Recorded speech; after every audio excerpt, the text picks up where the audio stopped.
Selamat sejahtera kepada pensyarah saya, Puan Nur Ashikin binti Muhammad Taib.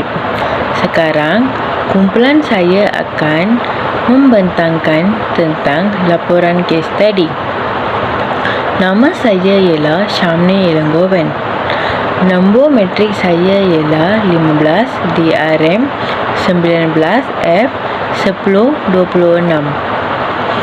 Saya dari kelas DRM 5B. Sekarang saya akan memperkenalkan ahli kumpulan saya. Hai, nama saya Narawin Alan Kitabi. Saya dari kelas DRM 5B. Okey, hari ini saya nak cakap tentang subjek retail security lah. Okey, retail security. Ini our case study. Case study. Okey. Saya hari ini mau cakap tentang introduction. Saya ambil topik introduction dengan explanation. Okey. Itu dua je saya mau terang. Okey. Jom kita bagi next slide.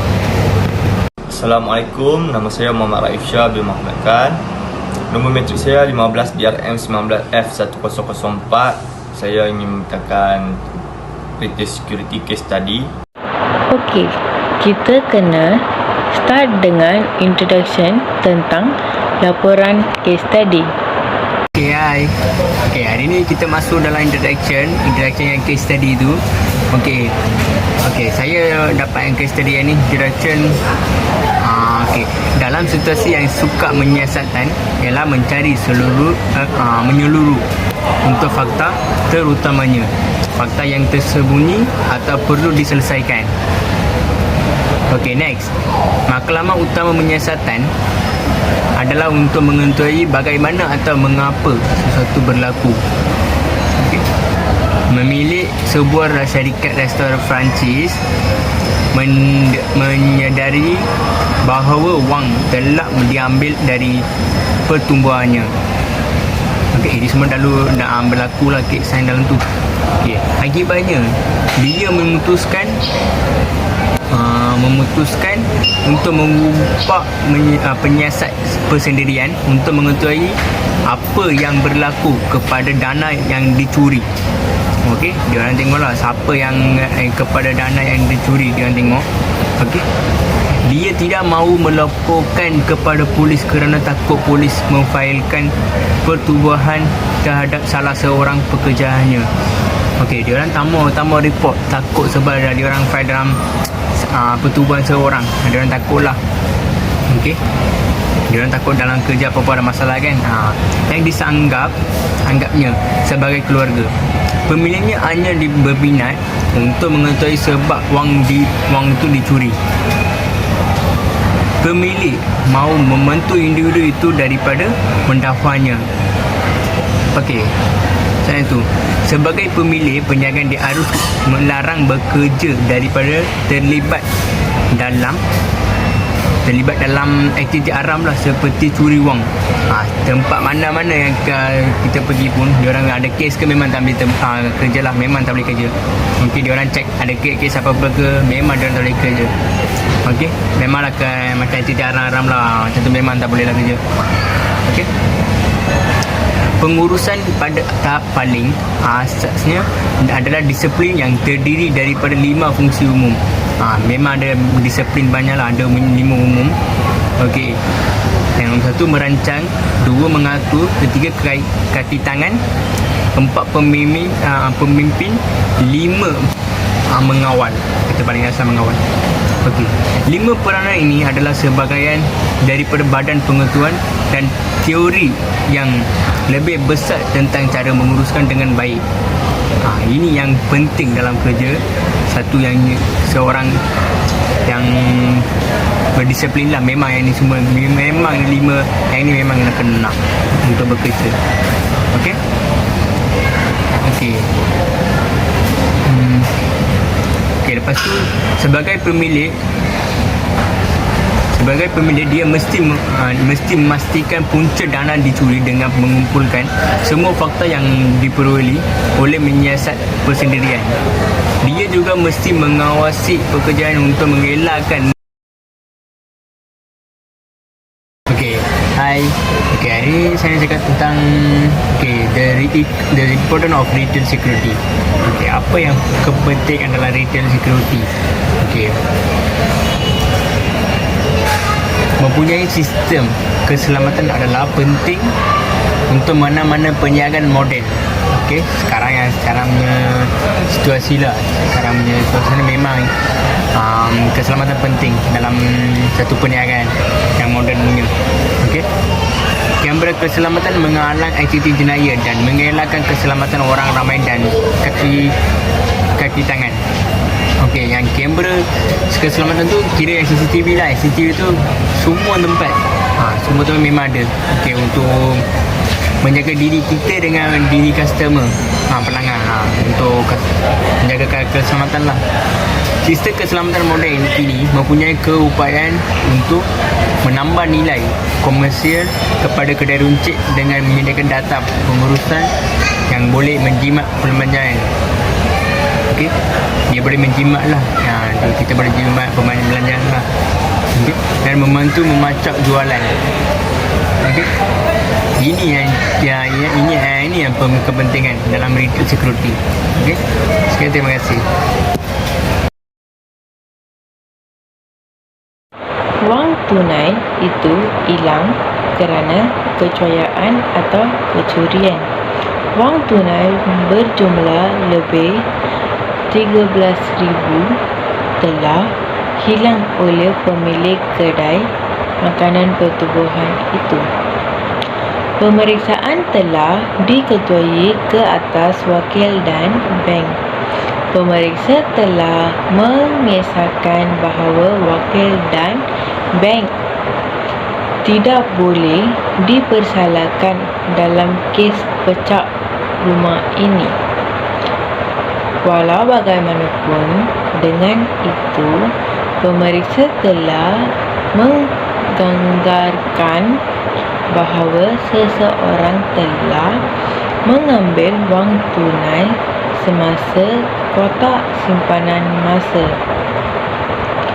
Pakar masih tidak dapat melihat apa-apa bukti kes rompakan ini dan terdapat banyak pertanyaan yang timbul mengenai bagaimana wang tunai itu mungkin hilang.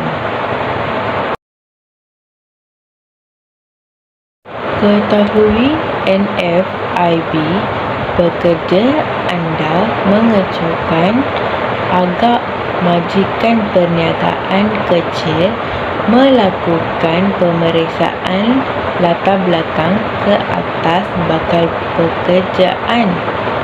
Menyematkan rujukan adalah satu langkah penting, tetapi bagi pekerjaan yang diamanahkan untuk mengendalikan wang atau rekod kewangan anda, pemeriksaan latar belakang telah lebih baik. Mengawasi pekerja dengan teliti. Tidak mengakhirikan kajian menunjukkan bahawa apabila pengawasan lemah, kadar kecurian dan penipuan meningkat. Ini tidak bermakna melihat ke atas bahu mereka setiap minit, tetapi ini bermakna menyemak apa yang mereka lakukan. Ia juga bijak untuk mempunyai lebih daripada seorang yang mencari wang anda. Gunakan pesanan pembelian pranombor bersiri dan sentiasa sahkan pesanan masuk. Kawal penerimaan tunai. Gunakan slip jualan pranombor bersiri dan jalankan audit mingguan. Pengimbangan slip jualan dan resit daftar hendaklah dilakukan oleh seseorang selain daripada kerani jualan. Gunakan audit tidak formal. Buat audit dalaman tanpa pengumuman dan audit tahunan dilakukan oleh firma luar. Pasang langkah keselamatan komputer. Fahami sistem dan perisian komputer anda dan cara ia boleh digunakan untuk mengalirkan wang atau inventory. Hadkan akses kepada terminal dan rekod komputer. Tukar kod kemasukan secara berkala dan semak secara berkala untuk memastikan prosedur keselamatan berkuat kuasa. Jejaki semakan perniagaan anda. Sentiasa gunakan cek pronombor dengan jumlah dan penerima yang ditaip atau ditulis dalam dakwat kekal. Menghasilkan semua semakan daripada persiapan kewangan seperti QuickBooks amat disyaratkan. Kunci cek kosong dan mesin tanda tangan jika ada anda itu tempat yang selamat. Urus inventory dan gunakan sistem keselamatan. Asingkan fungsi penerimaan, penyiapan, stor dan pengantaran. Inventory fizikal hendaklah dibuat setiap tahun oleh individu yang tidak bertanggungjawab ke atas rekod inventory. Sesetengah perniagaan juga memangsa peranti keselamatan untuk memantau barangan atau inventory. Berhati-hati dengan akaun belum diterima. Jadikan pembukaan mail dan penghapusan fungsi yang berasingan. Rekod cek dan wang tunai dalam daftar yang sesuai dan cek sistem untuk deposit sahaja. Sediakan cara untuk pekerjaan melaporkan kecurian atau penipuan oleh rakan sekerja. Ini perlu dilakukan dengan berhati-hati untuk menandakan anda tidak mempercayai pekerja, tetapi ia boleh menjadi sangat berkesan. Kesilapan pertama ialah majikan itu tidak memastikan pekerjanya lagi mempunyai akses fizikal, elektronik atau kewangan. Iaitu contohnya mempunyai akses untuk membuka office dan sebagainya. Yang kedua, mereka tidak ikut proses disiplin syarikat mereka, iaitu mengikut catat organisasi dan mendengar cakap supervisor supaya tidak berlaku perselengkahan dalam organisasi tersebut.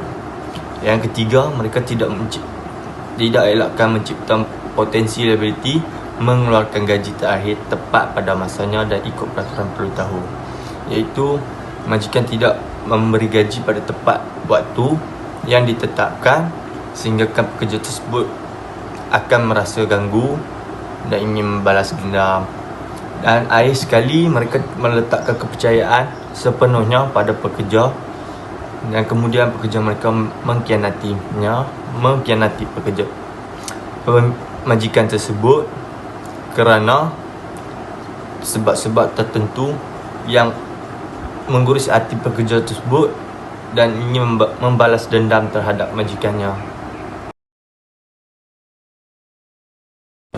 kesimpulannya adalah memastikan pekerja tidak lagi mempunyai akses fizikal, elektronik atau kewangan. Jika pekerja mempunyai akses, mereka akan menggunakan akses itu untuk mereka sendiri atau untuk kegunaan mereka sendiri dan mencuri maklumat-maklumat yang penting di dalam syarikat. Yang kedua ialah menyiasat kecurian dan pekerja untuk menentukan tahap kerosakan, iaitu kita kena menyiasat pekerja supaya kita dapat mengetahui berapa kerugian yang kita alami. Yang ketiga, pemilik mesti meminta kaki tangan mereka untuk mengikuti proses disiplin syarikat supaya memastikan kaki tangan mereka mempunyai disiplin yang tinggi untuk ditunjukkan kepada majikan. Pemilik juga mesti melaporkan kecurian pekerja kepada polis dan syarikat insurans untuk menyelesaikan masalah ini secepat mungkin dan membuat masalah ini supaya tidak berulang lagi. Yang terakhir, pemiliknya mesti mengelak daripada mencipta kemungkinan mengeluarkan liability gaji akhir tepat pada masanya dan ikut peraturan perlu tahu, iaitu pemilik mesti menepati waktu untuk menunaikan gaji pekerja yang telah bekerja selama sebulan. Sekian dari saya. Terima kasih kepada semua.